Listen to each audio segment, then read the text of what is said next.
Okay, hi YouTube. Give me just a minute. We have to do this every time. I need just a minute to change the settings on this video so that I can invite people in or that people can find me. And to update one part in here as well. Okay, I think it's live now. I think you guys can see me. Let me know if you're having any issues hearing me or seeing me, but I think it's coming through now. So just give me 1 second while I quickly share it. I am excited to answer your questions. I went through all of them yesterday.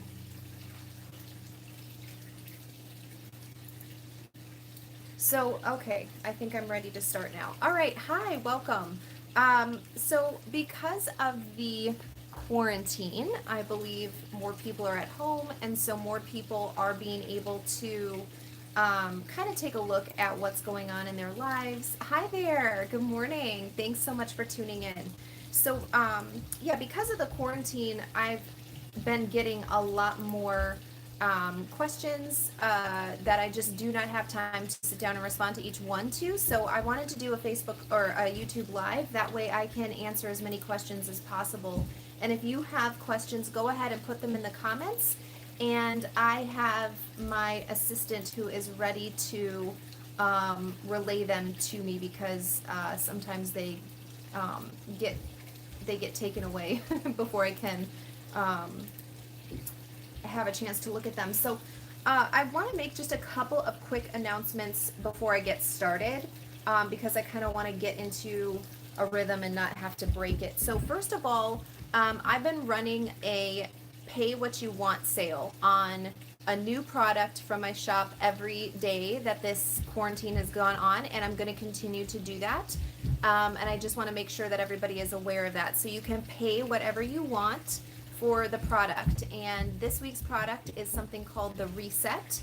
Go check it out. I have an entire playlist that deals with some of the subjects that are covered within that bundle. It's a bundle deal. It's 5 videos, I believe, or it might be 6 videos and an ebook. And so that's the deal this week. You don't want to miss next week's bundle, but I will be doing another live next week to talk to you about what the deal is for next week. So that's the first announcement. Second announcement is, in case you are not, why do they believe they love you? Good question. I'm going to answer that in just a second. Sorry, one other thing that I wanted to make an announcement on is that Ashes to Beauty is expanding, and we are starting that right now. Can you guys see me? I'm having some... This happened to me last time too. I'm not sure. Sarah, can you just, my assistant, she should be on here. Can you just make sure that everything's good, that it's coming through clear, and shoot me a message or send me a text or something if you can't see me or if there's a delay. Okay, so we are expanding, which I'm very excited about, to specifically offer services to men. And this has been something that I've been trying to figure out how to integrate and how to do this for a while. So I am introducing somebody who is coming on to help me with my next mentorship program, which is specifically about forgiveness. His name is Dan Paddock, and he is amazing. He has a lot of experience his own self with narcissism, and he has a very interesting point of view because he was married to a narcissist as a... Thank you so much. I'm glad you can see me. He was married to a narcissist as an ordained pastor. He is a pastor, and he has been for many years, for decades, and so his perspective is really amazing, and I'm excited for him to come on because I believe it's just going to offer another level of healing, even for people who even for women, right? Because we can have another perspective coming in, and so I'm very excited that Ashes to Beauty is going to be expanding in a lot of ways, which I'm going to make more announcements about that as the year moves forward. So that's my other announcement, is that the forgiveness course is going to be co-ed, and we have a system in place to be able to handle it. And I just believe that it's going to be super healing in multiple ways, in multiple dimensions for everybody who's involved in that. So that registration is open, but next week we'll be doing a live. Dan and I will be doing a live here. And okay, I'm going to respond to you, Free Indeed, and just here in a second. So keep an eye out for that announcement on a YouTube live next week with him, and so you guys can get to meet him. All right, so let's just jump into these questions. I'm going to answer the two that just came in live right now. I got, like I said, a bunch that came through in email. So let me start with these two. Why does a narcissist believe that they love you? I have two thoughts on this. First of all, either a narcissist doesn't think that they love you. They are saying they love you to get you to do something that they want you to do. So it's just another form of manipulation and control. Or, got it, Free Indeed. And or they just don't have a definition of love. So their definition of love is not actually love. You know, it's like lust, or it's want, or it's somebody who just adds value to their life in terms of social status or some other thing. So the person is treated more of an asset, you know, that should serve the narcissist's overall game, strategy, and plan, depending on what that is per narcissist. So I wouldn't say that a narcissist would believe that they love you. If they're using that term, it's either not the right definition of love, or they're saying it in a way to try to get you to do something that they want you to do. They're trying to manipulate that situation for their gain. So, okay, my ex is remarried, but normally harasses me with texts, and we have court cases and bills. Since the quarantine started, he has been silent. I'm happy, but I wonder why. Well, if he's remarried, he's probably in his house with his wife. And there probably is less ability for the narcissist to do whatever he wants to do. He's probably being watched a little bit more. It also could be, like, I don't know his exact situation, if he has children and things like that. The quarantine can really affect how much time the narcissist is really able, even though they're narcissists, there's still a certain amount of things that they're going to have to take on in terms of responsibilities inside of the household, because there's just not anybody else to do it. So it could be just that he's too busy, preoccupied, or it's that you're in one of the cycles. You know, I talk a lot about being able to track your specific narcissist cycles, because you should be able to tell exactly what phase you're in. That way you know how to handle them. So if the narcissist is being super nice to you, chances are you're being in the love bombing stage, right? And you need to know, like, okay, this is a cycle. It's going to last 3 months, 6 months, 2 weeks, whatever your narcissist cycle is. And then we're going to go into the discard phase, and then we're going to go into the devaluation phase, and then the discard phase. So you need to know what phase of the cycle he's in. So if you've been tracking that, I would encourage you to see if you're in the discard phase, because there's different times that narcissists will pull on different sources for energy. You know, because while you might think you're the only source that the narcissist has, I guarantee you that you're not. You might be the only, you might be fitting a certain role that the narcissist wants you to fill, and be the only one filling that specific type of source. But the narcissist has many different types of sources. And so he could be using this time, while this is your discard phase, he's not contacting you and whatever, to be spending extra time on social media, finding his next victim. There's a lot of different reasons as to what is going on, but I would always first encourage you to know your narcissist and know his specific cycles, and being able to track that first. So just see if you're in the discard phase. Maybe the quarantine just happened to coincide with your discard phase for the narcissist, but otherwise there could be other things that are happening. So I want to move on to your second question. which is how does their behavior change during quarantine? And this is going to depend on the type of narcissist. Um, Yep, exactly. So I'm glad you figured out it's their cycle, and that's why this is really important to know the cycle that you're in, so that you can plan, emotionally and mentally for either what you're in now or what's coming next. So you know that the next one is going to be love bombing. So how are you going to handle that? Get yourself a plan together to handle that situation. I have just released a bunch of bundles that came out, and one of them has a whole bunch of predetermined choices, like how to sit down and handle every phase the narcissist is going to put you through, the questions that you're going to be asked the most frequently. If you have children, how to handle the interactions that you're going to need to address with your children, conversations that you need to have with them, things like that. So you can sit down and do that for yourself individually with those instructions that are in that predetermined choices worksheets.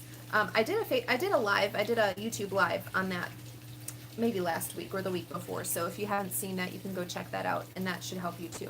So how do their behaviors change during quarantine? And this is going to depend on what type of narcissist you're dealing with. If you have a narcissist who's prone to violence in some way, whether that's like throwing things, or thank you, Free Indeed, got your what do you call that, super whatever, thank you so much, super chat maybe it's called. So it does depend on what kind of narcissist you're dealing with. If you're dealing with one that's prone to being violent, whether that's somebody who will be verbally abusive, somebody who will throw things, somebody who's physically abusive towards you, expect that to increase, because the quarantine, and honestly, I've been tracking this very closely, because I know that what I suspected would be happening is, as far as I can tell, happening, which is that rates of domestic violence are up, and that includes, between spouses or adults and adults to children as well. So there's a lot of people who are at high risk right now during the quarantine. And so if you're dealing with somebody who's prone to violence, expect that to increase, because the rate at which our first responders are sent out is different right now. And narcissists specifically will take any opportunity that they can to kind of get away with whatever they can. And so expect that to happen in all of the ways. Narcissists, again, will do whatever they need to do to get their energy.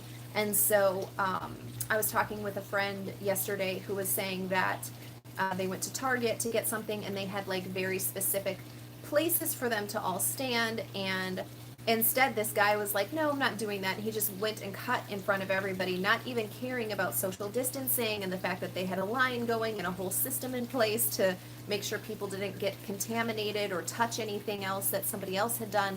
And so you'll see that kind of behavior more and more. Like when they do interact with people in the public during the quarantine, they're always going to be first. It's like their rules. They don't really care about everybody else and how their actions impact them, because it's always all about the narcissist. So I would say they're just going to be exaggerated. Like whatever traits were already within that narcissist, you expect to see more of that coming out. Expect to see those traits exaggerated. So now I'm going to move on to some of the questions that I got via email. So how do I do the right things even if I don't feel like it? This person was specifically talking about during the quarantine, they're having a very difficult time. This is a very long email, so I'm not reading the whole thing. They're having a very difficult time figuring out or staying on track with, they know what they should be doing, but they're having a hard time staying on track with doing it, as far as not contacting the narcissist, as far as sticking to a self-care routine and things like this. So, this is a really like mind over matter situation where it just has to be something that you've just decided this is what's going to happen. Yeah, loss of control. And so, like I said, I'm sorry, I'm just going to jump to this question that came in.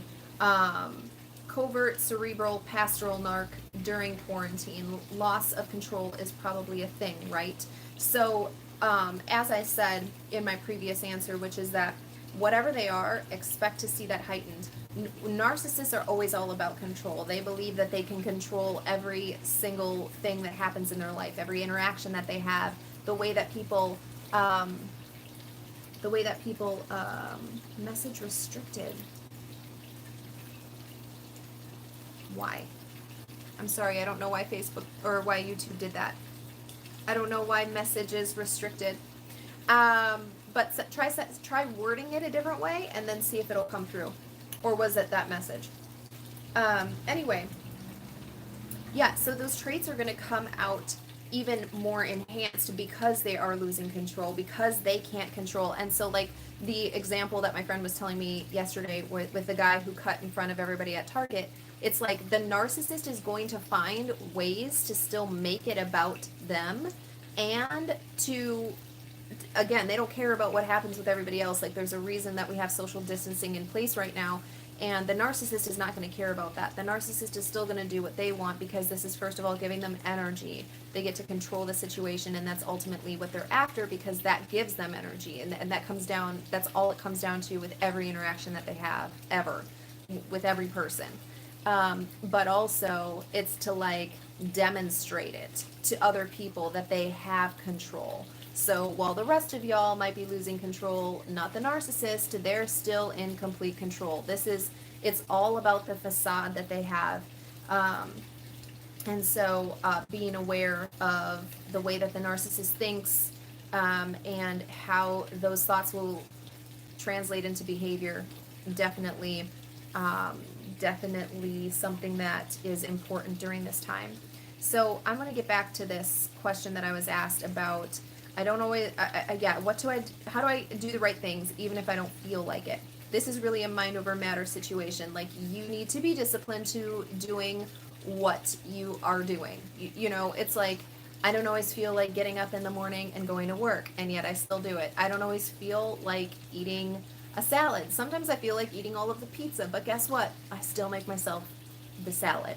You don't need to have an emotion attached to what you need to be doing. See, a lot of times this is the problem, like, we're just going to go with our feelings, even though our emotions haven't been trained to feel the right things, which is why we are attracted to the narcissist in the sick way until you can identify what you were actually attracted to in that narcissist. And yes, definitely with the drinking during quarantine, for sure. Actually, I read that, like, the numbers are growing outrageously, even for people who, like, sometimes drink. Alcohol sales are sky high right now. So, yeah, if I don't train my emotions to work for me, I'm going to be the slave to my emotions and just keep going whichever direction my emotions are leading me. And keep in mind, they led me to the narcissist, right? And so we need to retrain our emotions, and that's part of why you do self-care. That's part of why you stick to a schedule, why you make predetermined choices and you stick to them. It's retraining everything about you. Your mind is part of your soul. Your emotions are part of your soul. You need to retrain all of these parts of your soul that had connected you to the narcissist in the first place to not do that, to do the opposite of that. And this is part of why you sit down when you are in a calm state of mind and come up with the predetermined choices. You come up with what you are going to do. These are the things, you are sticking to them. If you feel like you don't want to stick to them, that's also a predetermined choice. You already have a person that you're going to call, or a show that you're going to watch, or declarations that you're going to read over yourself. You've already made a predetermined choice about what you're going to do when you feel like not doing it.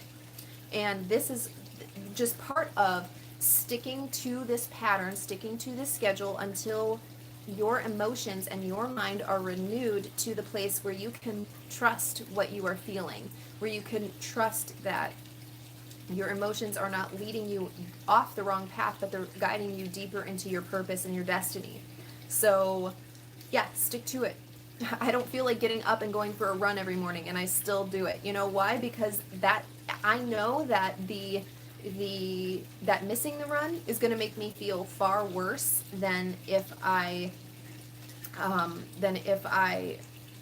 just push through the feeling of not wanting to do it, you know? So predetermined choices, stick to them, make them, stick to them. All right, my methods of getting results in my life. Okay, this person had asked me a really long question, which basically boiled down to this.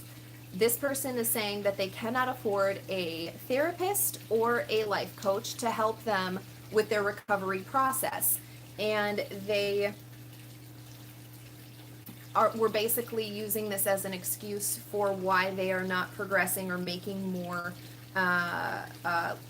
steps forward, taking more steps forward in their recovery.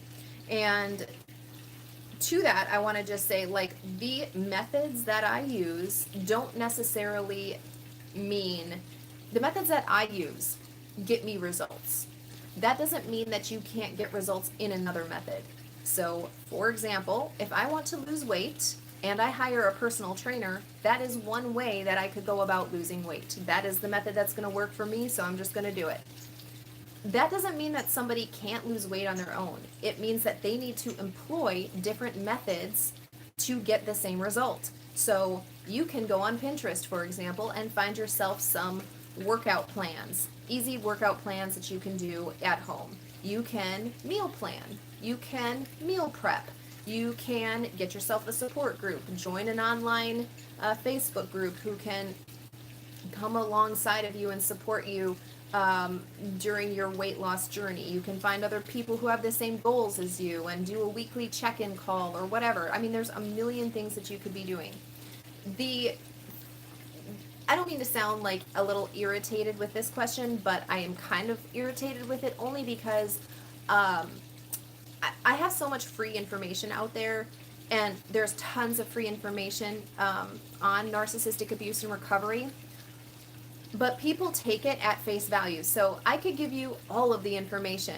That is not what translates into results. You taking the information, transforming that into understanding, and then transforming that into wisdom, and then applying that wisdom in your life is what is going to make you have results. And that's whether it's free information or it's paid for.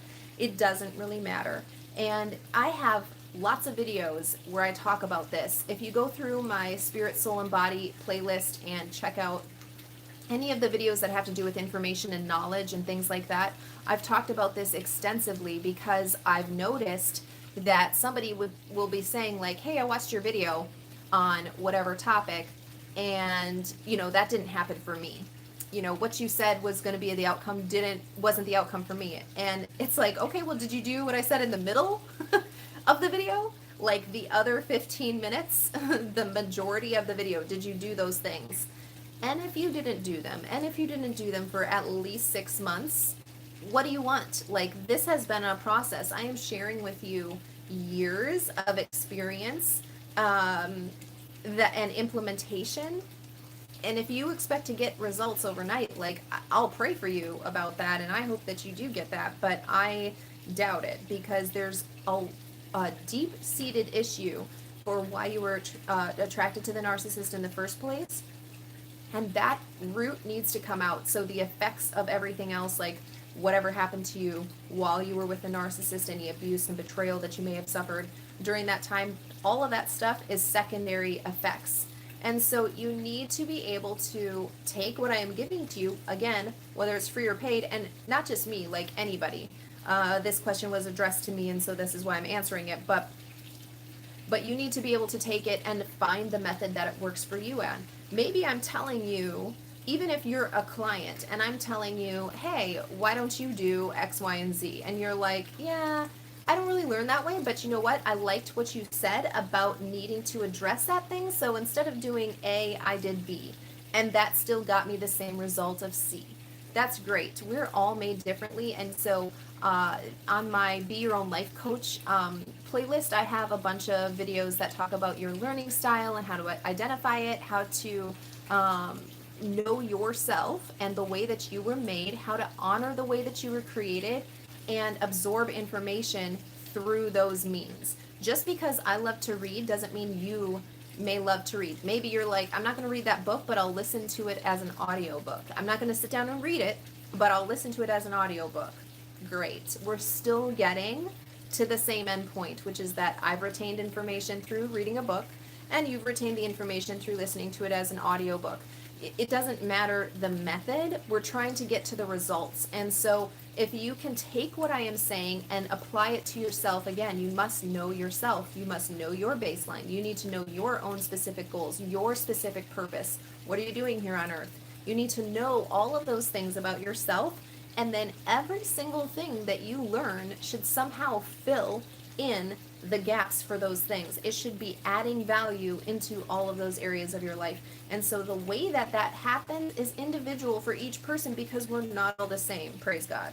So, know your own self, know how you learn, and then take whatever it is, regardless of what it is, whether it's about narcissism or about, whatever. Cooking dinner. It doesn't matter. Use that information, turn it into understanding, and then turn it into wisdom. Figure out how to apply it to your life, and let that translate into behavioral differences, behavioral changes, thought pattern changes, and that's what's going to give you lasting results. Okay, next question. I heard you speak about soul ties. Can you tell me more about them and how to break them? Yeah, I have a bunch of videos on soul ties. In fact, that's one of the things that's covered extensively in the reset. And because I wrote the reset in the end of 2019 into the beginning of 2020, and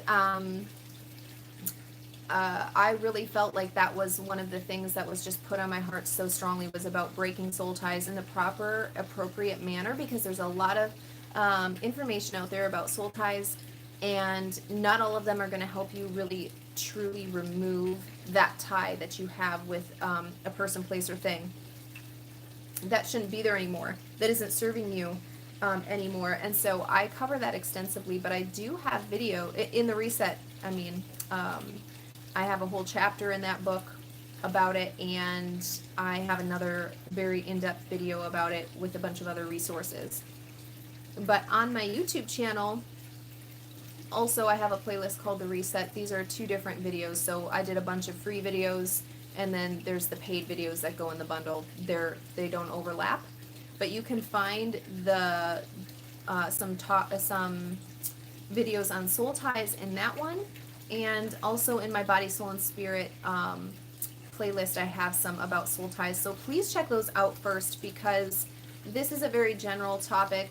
Like, this is a broad question, and I can't do an entire teaching right now on soul ties, but I do want to say, like, this is so important that you do break the soul tie with the narcissist, because until then you're going to find that the narcissist has this like sixth sense about when to contact you and what to say to you, and it's like, how does he even know that that's going on? Well, this is how he knows. He's connected to you through your soul. And so if you find that that is happening to you, that's a sure sign that you have a soul tie and you need to break it.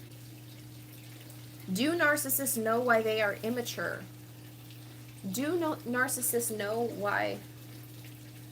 Oh, do they know that they are immature? Okay, do narcissists know that they are immature? Okay, I can't like psychoanalyze every person out there. I would say, honestly, no. I feel like the majority of narcissists truly believe their facade. Like, they want it to be true so badly that they just don't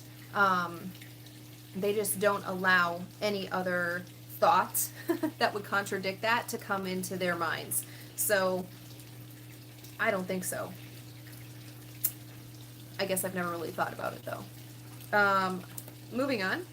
How do I sort out my feelings of sadness when I'm divorcing a narcissist? I know it's the right thing to do, but I still feel sad. Yeah, this is normal, and you really should allow yourself to go through the grieving process, because you are grieving the loss of somebody who occupied a space in your life. You were married to this person. That's a big deal. So divorce is hard anyway, and stressful for anybody. But when you're going through it with a narcissist, you can sometimes feel guilty. Like, I shouldn't be sad, or I shouldn't be going through the grieving process because he's such a horrible person, or whatever.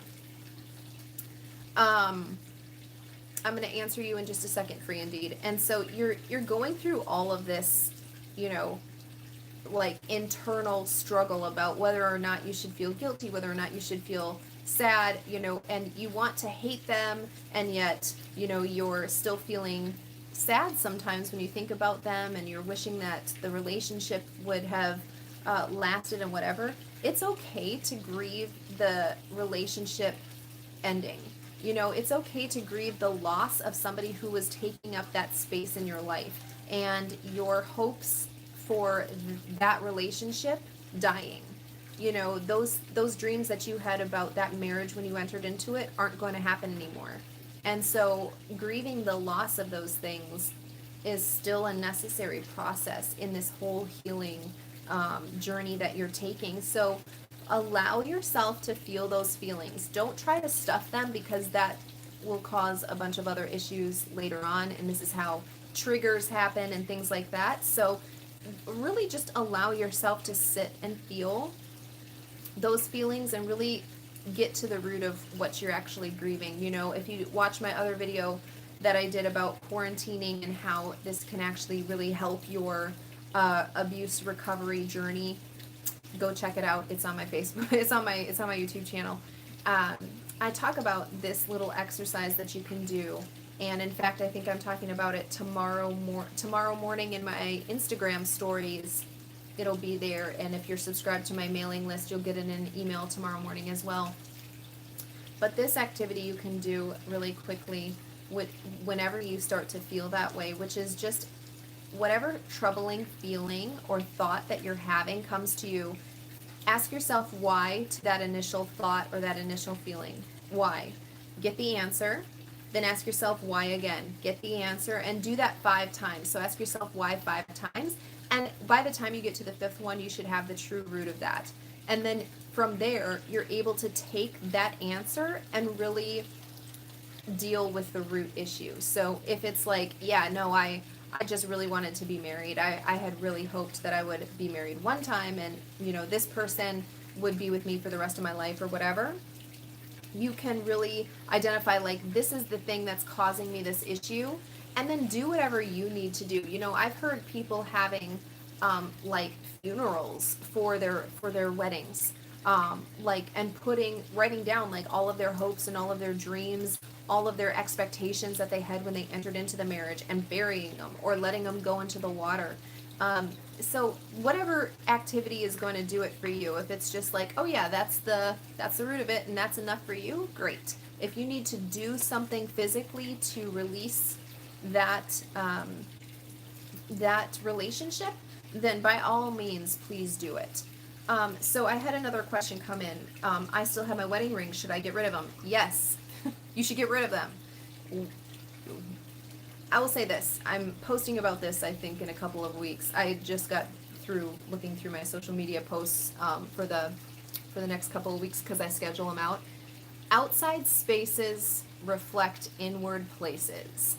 Whatever is going on the outside of your life has something to do with what's on the inside. So I would ask yourself why you haven't gotten rid of them. Because the narcissist you told me is already remarried. So what are you hoping to do with that? And not to get too deep down this like road, but that can be an anchor for the soul tie. You understand that you're giving a legal access to the narcissist, to your soul, your mind, will, and emotions, through the anchor of the wedding rings. So without a doubt, I would say yes. Next question that I had gotten in through email: how do I build my self-esteem back up after the narcissist discarded me? Excuse me. Yeah, that's a great question. And I wrote the whole second bundle, the second step bundle that I just released a couple of weeks ago, which is on identity and like detoxing and all of this, to really address this. You need to love your own self, and you can't love yourself if you don't know who you are. So you need to spend time with yourself. You need to get to know yourself again. There's a ton of activities, a ton of journaling and physical activities for you to go do in the identity ebook that's in that package. And like, for example, one of them is agreeing to go on a date with yourself every week. So get on Groupon, after the quarantine.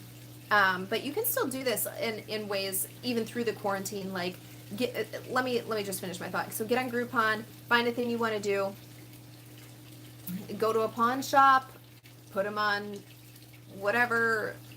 I'm sure that there's some wedding website. Like, did you look around? Because if you wanted to get rid of them, you would find a way to do it. And maybe I feel like this is such a personal thing, because if you want to sell them. Going back to the wedding rings, just for those who are coming back in later, who are watching the replay, if you wanted to sell them, I kind of feel like you would have done that.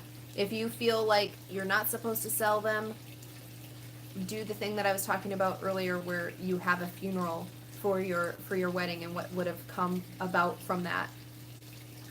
Do whatever you are feeling peace about.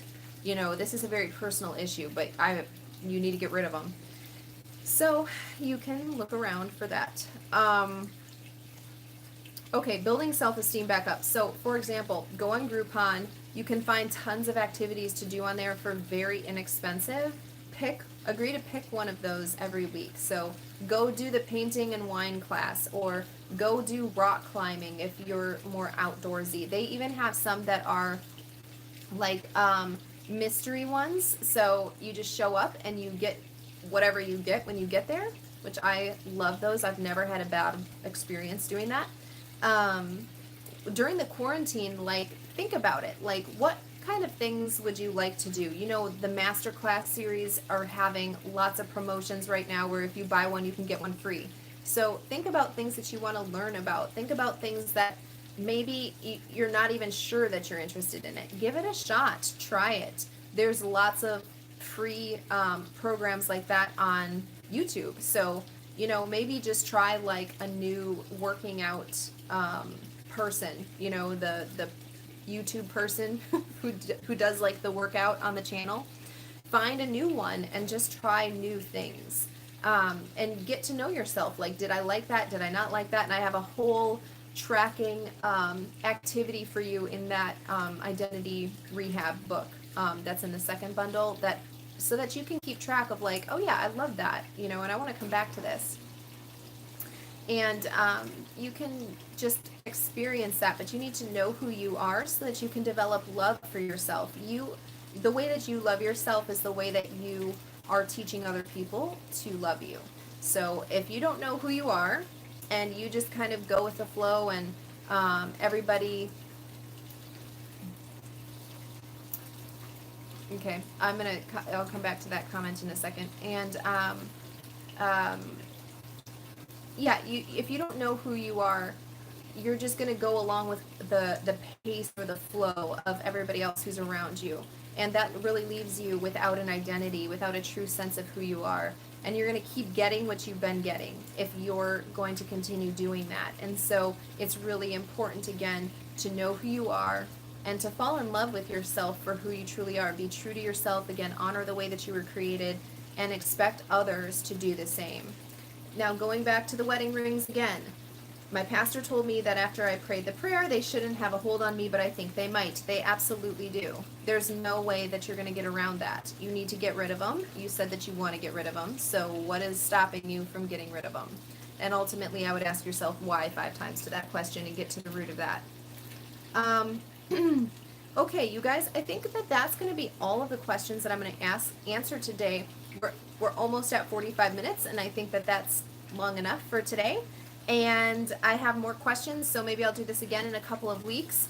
If you have questions that you want me to answer, go ahead and send me an email, or you can comment on this video or whenever, and I will respond to you in the next live video that I do for this. So yes, get back to work. Well, thank you again so much for joining, and I hope I answered all of your guys' questions that I could get to at least today. And I will see you guys next week for a live again with Dan Paddock, which I'm really excited for you guys to be introduced to him and to get to know him, and learn a little bit more about this forgiveness mentorship course that we have coming up. So that'll be it for today, you guys. Thanks again so much for joining, and I will see you next week.